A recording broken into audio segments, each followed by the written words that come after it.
नमस्कार मित्रों, मैं विकास शाक्या एक बार फिर से आपका स्वागत करता हूं अपने चैनल पे। और आज हम डिस्कस करेंगे चैप्टर नंबर 15 भागवत गीता के वर्स नंबर 13 यानी 13वें श्लोक को। आइए देखते हैं इसमें भगवान कृष्ण क्या कह रहे हैं। भगवान कृष्ण इसमें बताते हैं, गामा विश्व च भूतानि धार्याम मोजसाह पुष्पाणि चौसधि सर्वाहम सोमोह भूत्वा रसात्मकः। वही जो पिछले वीडियो में हम डिस्कस कर रहे थे कि जो परा है यानी जो परमात्मा है, जब वो अपरा का निर्माण करता है तो इसकी सारी चीज़ों का जब वो निर्माण करता है, यहाँ पे तरह तरह के जीव बनते हैं। यहाँ पे प्रकृति के 24 गुण जो है होते हैं वो भी उसी के बनाए हुए हैं। प्रकृति के जो 24 तत्व हैं वो बनाए हुए हैं। प्रकृति के जो 3 गुण हैं वो बनाए हुए हैं।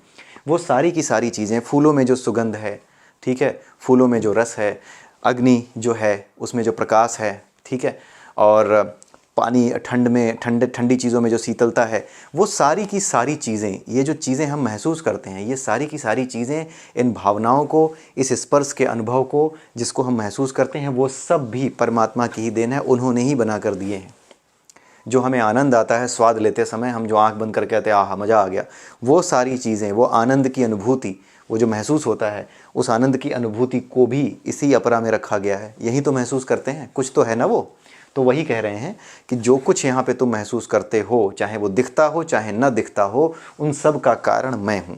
यानी प्रत्येक लोक में मैं प्रवेश करता हूँ जब मैं इस संसार का निर्माण करता हूँ, इस पूरे अपरा का निर्माण करता हूँ, तरह तरह के ब्रह्मांडों का निर्माण करता हूँ। और इसमें प्रवेश करने का मतलब क्या है? मैं प्रवेश करता हूँ, इसका क्या मतलब है कि कहीं ना कहीं वो उन तत्वों की बात कर रहे हैं जो उन्हीं से निकले हैं, जिससे कि सुगंध, दुर्गंध, प्रकाश और हवा, ये सारी चीज़ें प्रकट हो सकती हैं, बन सकती हैं।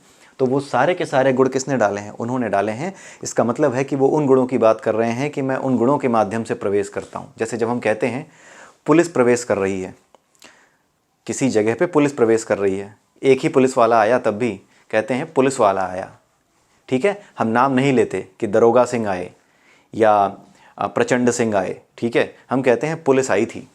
उसी तरीके से भगवान कृष्ण ये कह रहे हैं कि मैं हर लोक में प्रवेश करता हूँ उसको व्यवस्थित करने के लिए।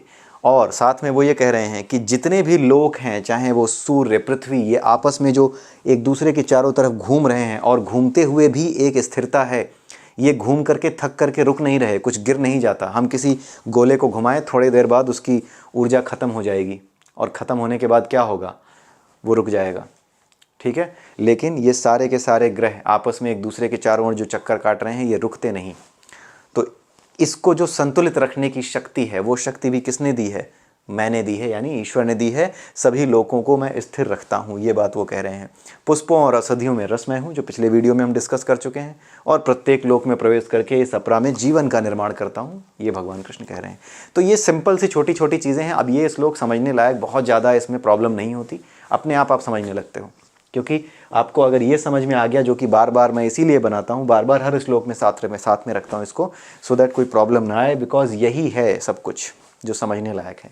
इसको समझने के बाद, इसके कॉन्सेप्ट को समझने के बाद, यहाँ पे पांच कोश, प्रकृति के गुण और परा और अपरा का साइंस, इनको जानने के बाद आप कोई भी ऐसा श्लोक नहीं है भागवत गीता का, खास करके चैप्टर नंबर 13 से चैप्टर नंबर 18 तक, कि आपको वो समझ में ना आए।